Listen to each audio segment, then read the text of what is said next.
પ્રકાશભાઈ જે સાહેબના જે મિશન અધૂરા છે એ પૂરા કરવા માટે માત્ર આપણાની અંદર વિચારો આવે એવું નહીં, પણ આપણા ફેમિલીને, આપણા બાળકોને, મહિલાઓને આમાં ઇન્વોલ્વ કરીએ એવું એણે ખાસ ભારણ રાખ્યું. અને એની વાત સાચી છે કે વિચારધારો આપણામાં આવ્યા, પણ આપણે જ્યાં સુધી મહિલાઓને, બાળકોમાં નહીં આવે ત્યાં સુધીની નવી પેઢી છે એ આ ગ્રહણ નહીં કરી શકે. અને એ ગ્રહણ કરવા માટે આપણે પણ એને આ દરેક કાર્યમાં જોડવા જોઈએ. એ વાત સાથે ખૂબ સરસ વાત કરી પ્રકાશભાઈ વાણી. હું બાબરિયા સાહેબને વિનંતી કરીશ કે બે શબ્દો કહેશે.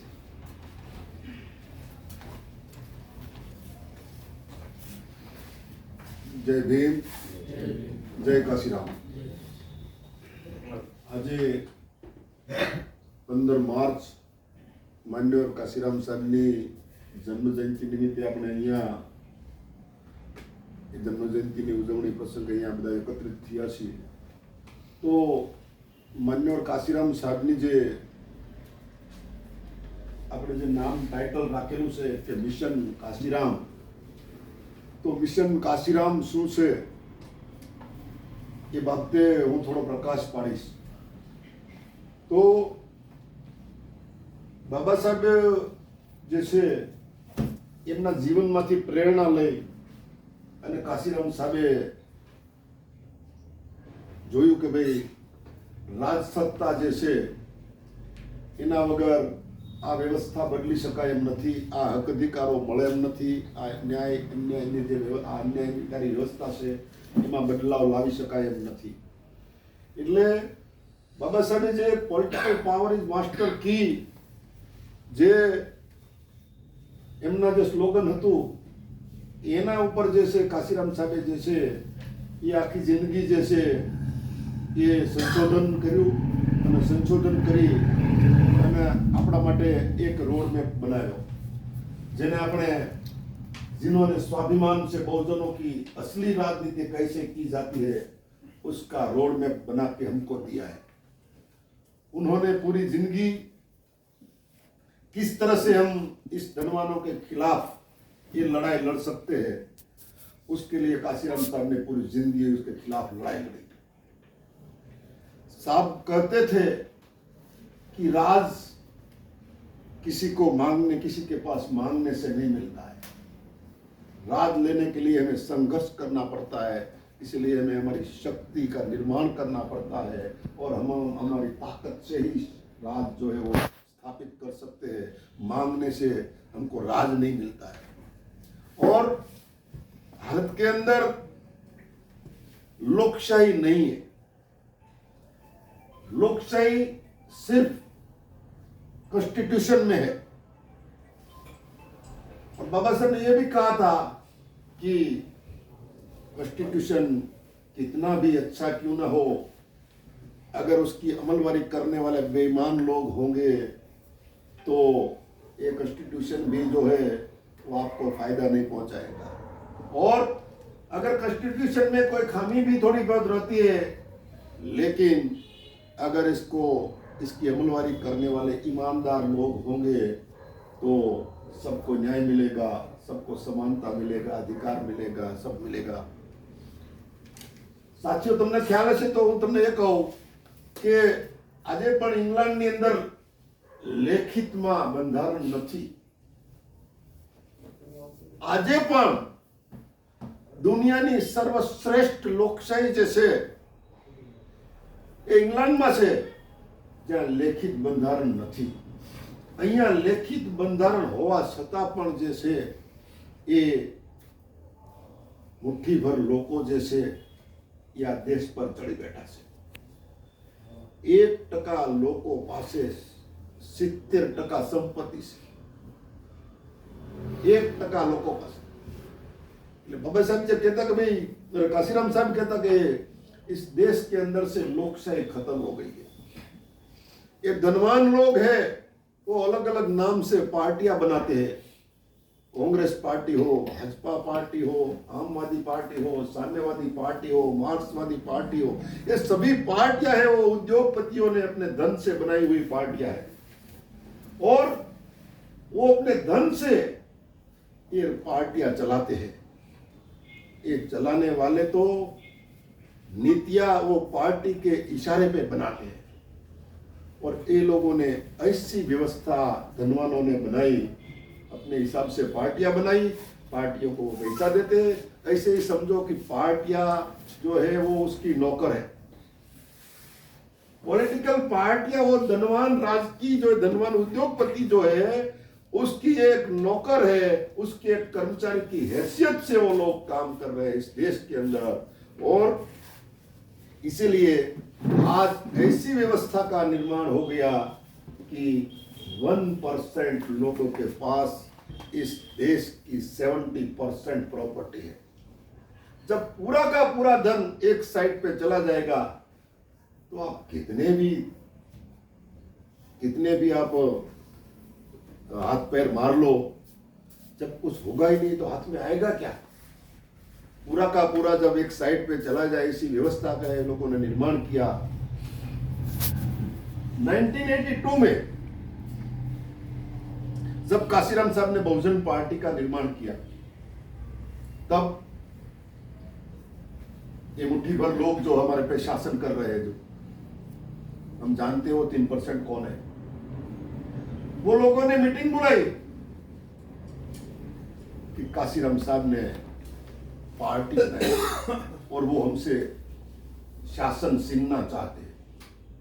तब वो लोगों ने मीटिंग में तय किया कि एक वोट के लिए अगर 5,000 रुपये का भी खर्च करना पड़े तो हम करेंगे, लेकिन ये लोगों को सत्ता पे नहीं बैठने देंगे। ये 1982 की बात कर रहा हूं। आज मतलब ये कि ये लोग जो है वो हमको खरीदते हैं। आज हम देख रहे हैं, उन्होंने बाबा साहब तो जो 1956 में चले गए, रिप्रेजेंटेशन ऑफ पीपल एक्ट 1951 जो कानून जो है इलेक्शन कमीशन का, वो उन्होंने अमेंडमेंट करके पार्लियामेंट में अमेंडमेंट करके अपने हिसाब से उसको बना लिया। आप जीतने के बाद भी जो है वो राज नहीं कर सकते। कानून में ऐसी व्यवस्था बनाई कि एमपी बने, एमएलए बने, कॉर्पोरेटर बने, जीतने के बाद भी उसको बेचा जा सकता है, खरीदा जा सकता है। ऐसी व्यवस्था उन्होंने कानून में बनाई। अभी खरीद कौन सकता है? जिसके पास धन है। वोट नहीं मिला तो खरीद के राज करेंगे, सीधा एमपी एमएलए खरीद लेंगे। तो ये जो धन के जोर पे जो है, काशीराम साहब कहते हैं कि ये धनवानों ने धन के जोर पे गरीबों के वोट को खरीद के ये लोग हमारे ऊपर राज कर रहे हैं। जब तक इस धनवानों को हम उखेड़ के फेंक नहीं देंगे इस देश से, तब तक इस देश के अंदर जो है वो खुशहाली जो है वो स्थापित नहीं हो सकती। इसीलिए ही ये स्लोगन क्यों रखा है? जो स्लोगन रखा है वो इसी हिसाब से रखता है कि कंपनी राज खत्म करके जनता राज स्थापित करना। ये तो हमने पहले से ये स्लोगन लिख दिया था, लेकिन आज का आपने न्यूज़पेपर पढ़ा होगा, इलेक्टोरल बॉन्ड का 11,000 करोड़ जो है भारतीय जनता पार्टी को चंदा दिया। एक पार्टी 500 करोड़ रुपए का टर्नओवर करती है और 1,600 करोड़ का दान देती है। अब नोट करो, ये क्या है? बैंक में से पैसा उठाना, कंपनी के नाम पर लोन देना, वही पैसा भारतीय जनता पार्टी के अकाउंट में इलेक्टोरल बॉन्ड के नाम पे जमा कर देना। ये लूटने की व्यवस्था नहीं है तो क्या है सब? इस देश से कंपनी राज जो ऐसी कंपनियां जो है उसको इस देश से खत्म करनी पड़ेगी। अभी इतने रुपये ये लोगों ने 16,000 करोड़ रुपये इकट्ठे कर लिए हैं, तो आपके घर पे आके वो आपको एक एक आदमी को 2,000, 3,000 भी दे सकते हैं। तो ऐसी स्थिति में जब हमें लड़ाई करनी हो, ये धनवानों, ये लुटेरों, ये उद्योगपतियों के खिलाफ जब हमारी जंग हो, जब हमारी लड़ाई हो, तो उसके खिलाफ हम कैसे लड़ाई लड़ सकते हैं, उसका हमको जो किसी ने रोड मैप दिया है तो और माननीय काशीराम साहब ने दिया कि ये हमारी लड़ाई धनवानों के खिलाफ है। हम निर्धन हैं, हमारे पास धन नहीं है, तो बिना धन के हम ये लोगों के खिलाफ कैसे लड़ाई लड़ सकते हैं और कैसे हम लड़ाई जीत सकते हैं, इस बात पे काशीराम साहब ने हमको समझाया है। साहब कहते थे कि वो लोग मुट्ठी भर है, वो 2-3% है, हम 95% है। हमारे पास मुंह ज्यादा है, हमारे पास मुंह ज्यादा है। हम बातों से भी प्रचार कर सकते हैं, हमारे पास हाथ ज्यादा है, हम हमारे हाथ से दीवारों पे लिख के भी हमारा प्रचार कर सकते हैं। उसके पास इतने हाथ नहीं। हमारे पास पैर है तो हम साइकिल चला के भी जो है वो प्रचार कर सकते हैं।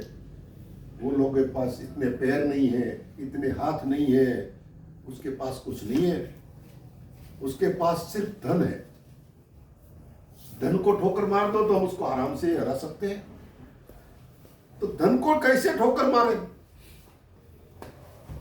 उसके लिए भी काशीराम साहब ने वहां उत्तर प्रदेश में जो है ये गरीब लोगों को समझाया कि वोट जो हमारा है वो हमको शासन पे स्थापित करने के लिए, हमारा शासन स्थापित करने के लिए, हमें राजा बनाने के लिए वोट का पावर दिया है बाबा साहब ने, ना ही कि बेचने के लिए।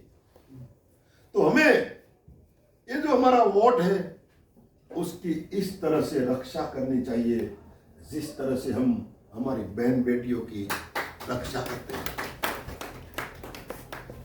वोटों की हमको इस तरह से कदर करनी चाहिए जैसे कि वो हमारी बहन बेटियों की इज्जत से जुड़ी हो।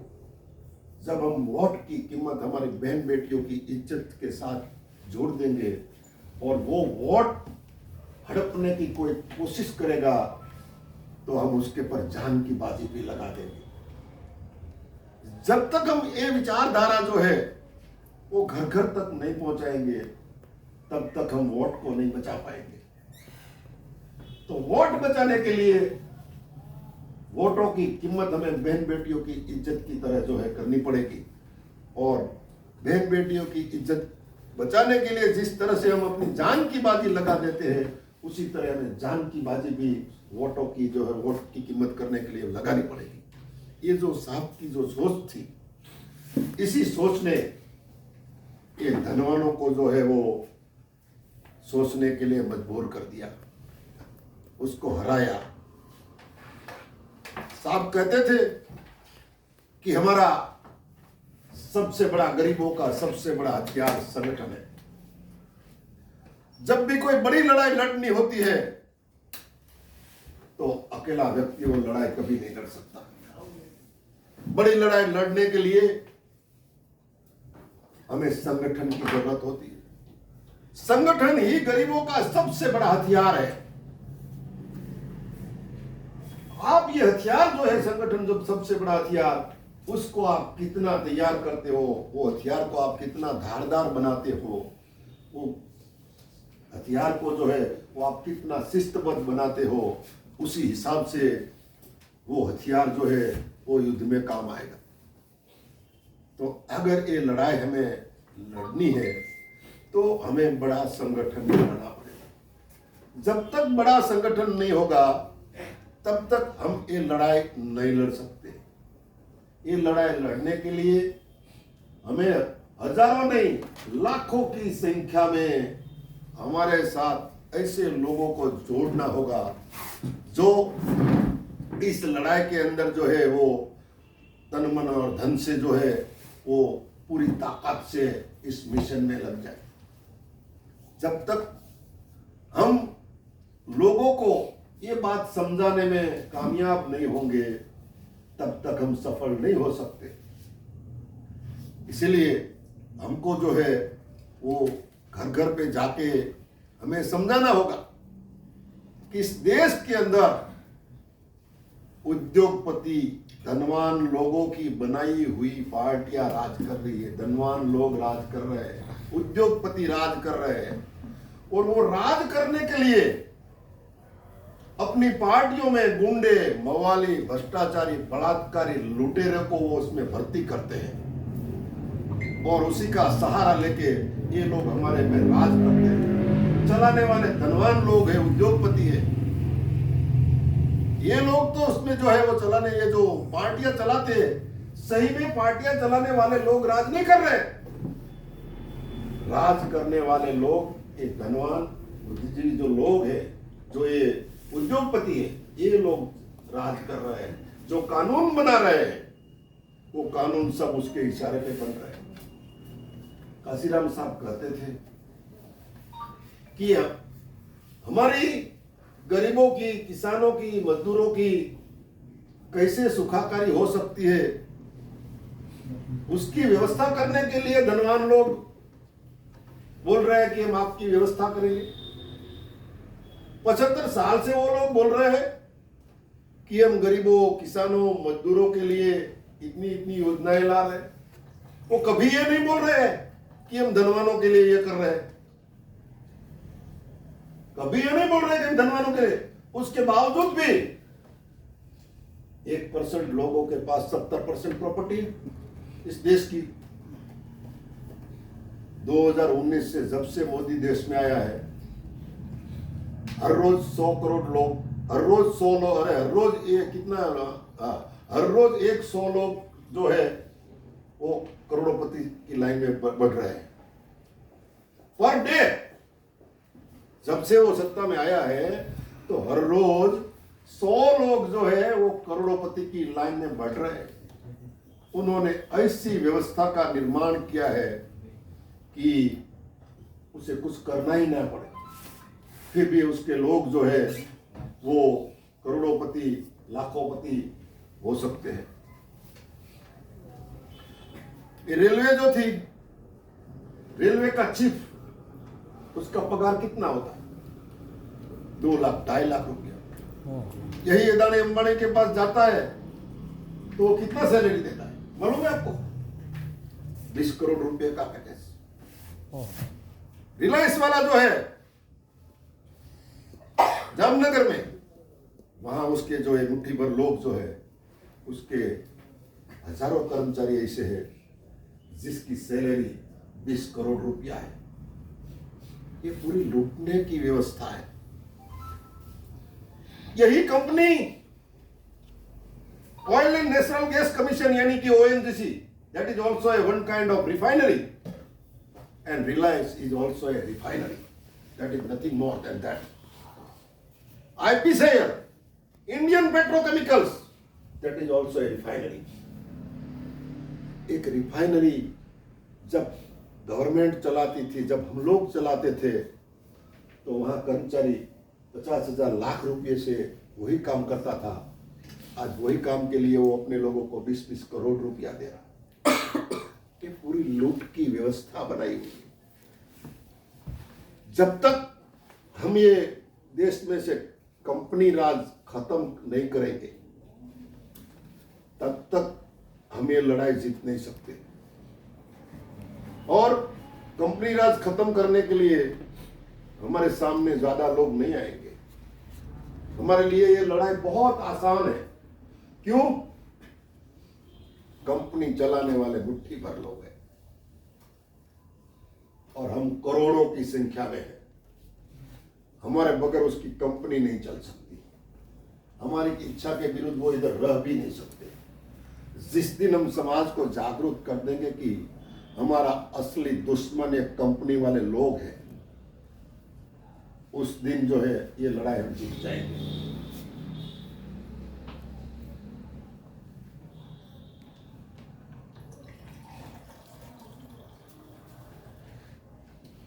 तो आज काशीराम साहब के जन्म दिवस पे मैंने आपको थोड़ी बहुत काशीराम साहब की बातें बताई और किस तरह से हम देश में से ये धनवानों का, उद्योगपतियों का राज हम कैसे खत्म कर सकते हैं, उसके बारे में भी मैंने काशीराम साहब के विचार आपके सामने रखे।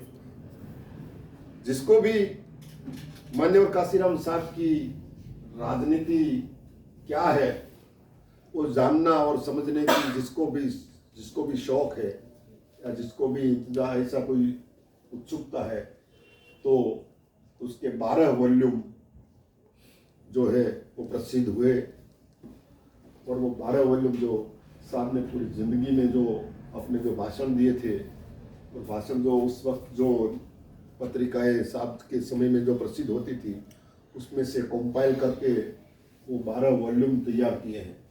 और उसमें साहब के सामने ये संघर्ष करते करते समय कैसे कैसे परिस्थितियों का सामना करना पड़ा, कैसी कैसी परिस्थितियों में उन्होंने किस तरह से डिसीजन लिया, कैसे कैसे ये लोग षड्यंत्र करते रहे, कैसे कैसे किस तरह से ये लोग न्याय तंत्र का उपयोग करते रहेंगे, ये सब की सब बातें जो है वो साहब के ये 12 वॉल्यूम में है। तो जब तक हम साहब के ये वॉल्यूम नहीं पढ़ेंगे तब तक हमको ये कॉन्फिडेंस नहीं आएगा कि हम बिना धन के राजनीति कर सकते हैं। मैं ये कॉन्फिडेंस से इसलिए बोल सकता हूं और इसलिए मेरा विल पावर जो है वो 1% भी कम नहीं हो रहा है। ये कम नहीं होगा क्योंकि मैंने साहब को पूरी बराबर पढ़ा है। काशीराम साहब को आप पढ़ोगे तो आपका विल पावर भी कभी 1% भी नहीं गिरेगा और आप जो है वो मजबूताई से जो है इसको कैसे हार सकते, इसको कैसे खत्म कर सकते हैं, इसकी राजनीति, उसके लिए जो है वो आप अच्छी तरह से जो है वो योजना बना सकते हैं। तो जो लोगों को इसमें इंटरेस्ट है वो ये वॉल्यूम मंगवा सकते हैं। और इसके साथ ही मैं काशीराम साहब को वंदन करके काशीराम साहब का जो है वो सपना जो है उसका पूरा करने के लिए हर हमेश जिंदगी भर लड़ता रहूँगा। इस प्रतिज्ञा के साथ मैं मेरी बात को यहाँ विराम देता हूँ।